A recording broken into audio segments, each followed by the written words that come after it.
I met my teacher 34 years ago, and after being with him for a short while, he sent me out to meet you, to meet those who might be interested. And I remember saying to him, "Well, what do I say? What do I do?" Because I hadn't studied the lineage. I didn't know the teaching in abstract or intellectual terms. And he said, "You just be yourself, and people will catch fire. And those people who catch fire will ask questions, and then you will answer those questions." So I don't know if you have caught fire yet, but there is a fire burning that is inviting you, and it is your own consciousness. It is the life force that is living the life that you call by your particular name. And it's that life force that is conscious that I am speaking to and supporting and training your mind to be subservient to. Our minds are totally powerful and awesome, unimaginable, unthinkable power that we have to formulate thoughts and deeds and art and music and war and suffering. And we assume that it's just reality or a commentary on reality or a distillation of reality or figuring out how to deal with reality. But really, our minds are more like what we see as AI today. Our minds are extensions of this intelligence that comes from the beingness that is who each of us is.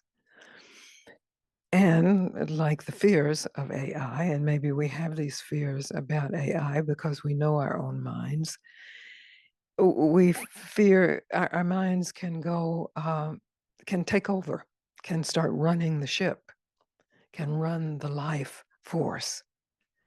And that's generally actually what happens.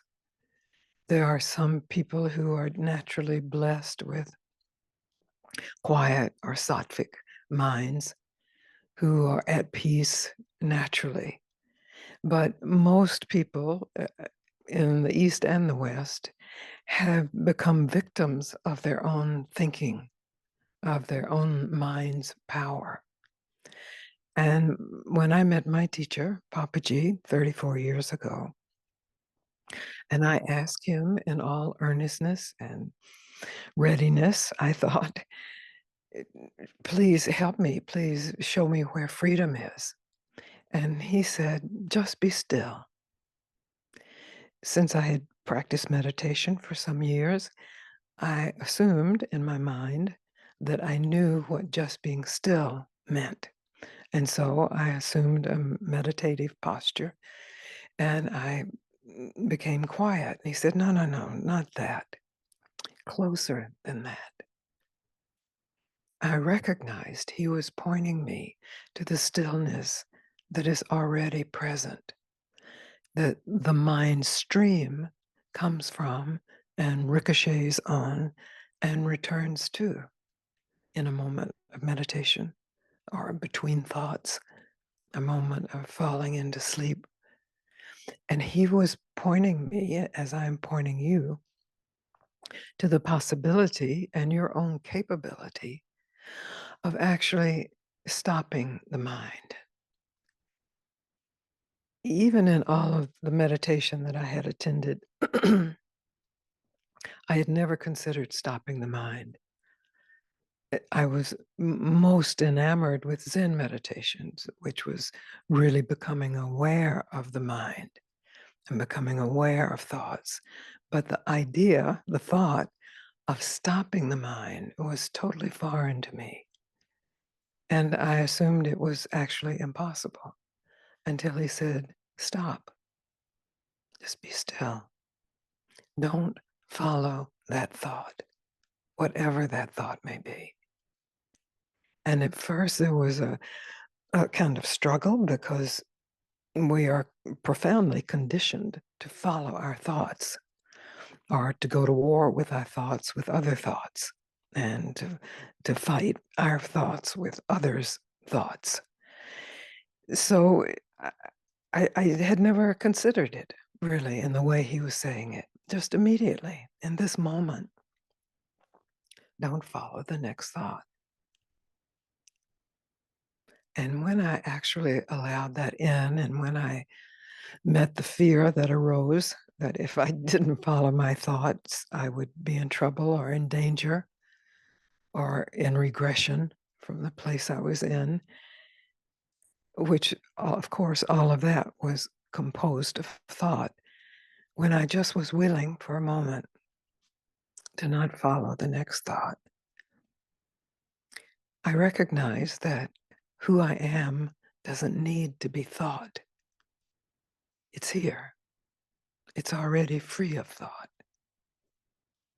And the thoughts that come from that may be beautiful and enlightened thoughts and complex, earth shattering or earth giving, life giving thoughts, or they can be horrific thoughts, thoughts of punishment and torture to yourself or to others, war like thoughts, because they are our artificial intelligence.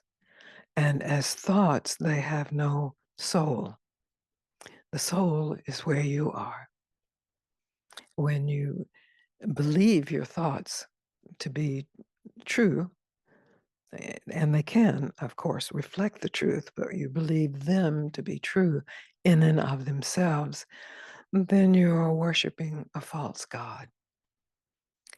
And the worship of that false God will turn into, and has turned into, unnecessary suffering.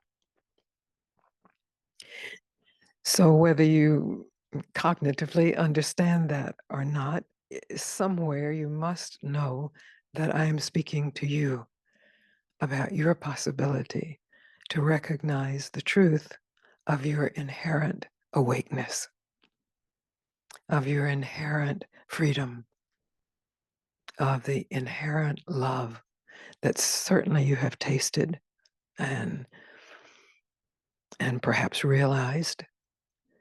But if you rely on thought to keep that alive, it will fail you.